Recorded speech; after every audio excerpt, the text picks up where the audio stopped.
40대, 흔히 인생의 황금기라고 하잖아요. 맞아요. 그런데 동시에 우리 건강에 가장 큰 변화가 찾아오는 시기이기도 합니다. 그래서 오늘은 40대 남성의 건강을 위협하는 음식들이 대체 뭔지, 그리고 우리는 어떻게 대처해야 할지 아주 명확하게 한번 짚어보려고 합니다. 자, 그럼 바로 시작해 볼까요? 혹시 예전 같지 않다 이런 생각 요즘 부쩍 자주 하시나요? 아침에 일어나는 게 왜 이렇게 힘든지 자꾸만 늘어나는 뱃살 보면서 한숨이 절로 나오진 않으세요? 우리 몸만큼 정직한 게 없거든요. 끊임없이 우리에게 신호를 보내고 있죠. 오늘 그 신호들이 대체 뭘 의미하는 건지, 우리가 뭘 바꿔야 하는지 한번 제대로 들여다보겠습니다. 첫 번째와 두 번째 주자, 바로 나트륨과 설탕입니다. 사실 너무 익숙해서 우리가 매일 거의 무의식적으로 먹는 것들이죠. 그런데요, 바로 이 두 가지가 우리 건강을 정말 소리소문 없이 망가뜨리는 가장 무서운 주범일 수 있다는 사실, 혹시 알고 계셨나요? 짠 음식, 단 음식. 둘 다 너무 맛있고 자극적이죠. 거부하기 힘들어요. 하지만 우리 몸에 미치는 영향은 정말 하늘과 땅 차이입니다. 화면에 보이는 것처럼 하나는 우리 혈관을 직접적으로 공격하고요. 다른 하나는 우리 몸의 에너지 시스템, 그러니까 신진대사 자체를 망가뜨립니다. 구체적으로 어떻게 다른지 지금 바로 살펴볼게요. 우선 나트륨, 바로 짠 음식의 문제입니다. 여기서 핵심 키워드는 혈압이에요.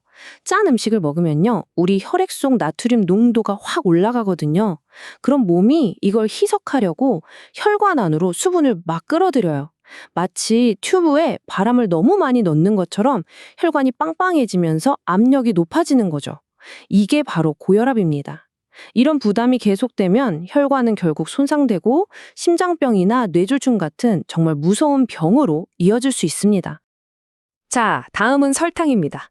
특히 케이크나 탄산음료에 들어있는 정제된 단순당이 문제인데요. 이걸 먹으면 혈당이 무슨 로켓처럼 수직으로 치솟아요. 그럼 우리 몸은 깜짝 놀라서 이 혈당을 낮추려고 인슐린을 어마어마하게 뿜어내죠. 이게 자꾸 반복되면요, 인슐린 시스템이 과로로 지쳐서 고장나버려요.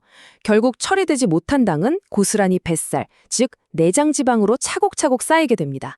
이게 바로 당뇨병으로 가는 지름길인 셈이죠. 자, 이제 세 번째와 네 번째 주범을 만나볼 시간입니다. 바쁜 일상 속에서 우리를 유혹하는 가공식품과 튀긴 음식. 바쁜데 어떡해. 간편한 게 최고지 싶지만 이 엄청난 편리함 뒤에는 과연 어떤 건강상의 대가가 숨어 있을까요? 햄, 소시지 같은 가공육. 이거 진짜 밥도둑이잖아요. 간편하고 맛있죠. 하지만 그 안에는 높은 포화지방과 나트륨은 기본이고요. 맛과 보존을 위한 수많은 화학 첨가물이 숨어 있습니다. 이런 성분들이 우리 혈관에 염증을 일으키고 나쁜 콜레스테롤 수치를 높여서 우리 심장을 아주 그냥 혹사시키는 겁니다. 바삭하고 고소한 튀김 싫어하는 분 아마 거의 없을 거예요. 저도 좋아하는데요. 하지만 기름에 튀기는 그 순간 음식의 칼로리는 말 그대로 폭발적으로 늘어나고요. 우리 몸의 최악의 지방으로 불리는 트랜스 지방이 생겨날 수 있습니다.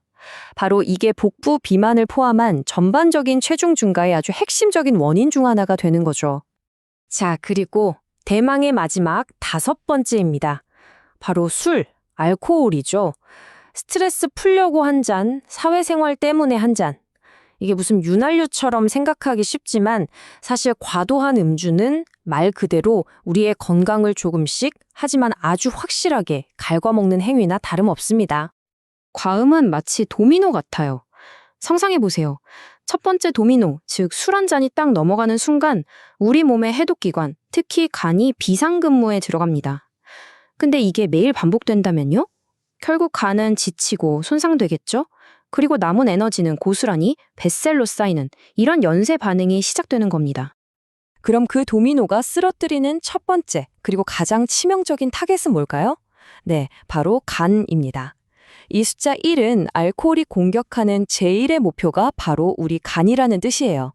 알코올을 분해하느라 간세포는 계속해서 손상되고 결국 지방간에서 간염, 그리고 간경변으로 가는 길을 걷게 되는 거죠. 침묵에 잠긴 간이 비명을 지를 땐 이미 너무 늦었을 수도 있어요. 술은 칼로리가 높은 것도 문제지만 우리 몸이 지방을 태우는 걸 방해한다는 게 더 큰 문제입니다. 그러니까 술과 함께 먹은 그 맛있는 안주는 거의 대부분이 지방으로 저장된다고 보시면 돼요.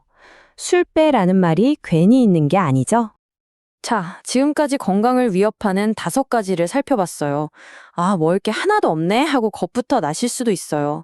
하지만 중요한 건 겁먹는 게 아니라 이제부터 우리가 뭘 할 수 있는지 아는 겁니다. 우리의 건강은 결국 매일 하는 아주 작은 선택들이 모여서 만들어지는 거니까요.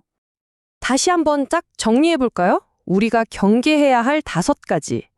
짠 음식, 단 음식, 가공육, 튀김, 그리고 술. 다른 건 다 잊어도 이 5가지만 기억하고 의식적으로 조금씩만 줄여나가도 우리 몸은 분명히 긍정적인 신호를 보내오기 시작할 겁니다. 거창한 계획 같은 거 아니어도 괜찮습니다. 오늘 저녁 메뉴를 고를 때, 무심코 손이 가는 간식을 내려놓을 때, 회식 자리에서 술잔을 한 번 덜 부딪힐 때, 바로 그 작은 선택 하나하나가 모여서 10년, 20년 뒤에 당신을 지키는 가장 강력한 힘이 됩니다. 자, 이제 여러분의 차례입니다. 오늘 들으신 내용들을 바탕으로 딱 한 가지만, 딱 하나만 먼저 바꿔본다면 뭘 바꾸고 싶으신가요? 이 질문에 스스로 한번 답해보세요.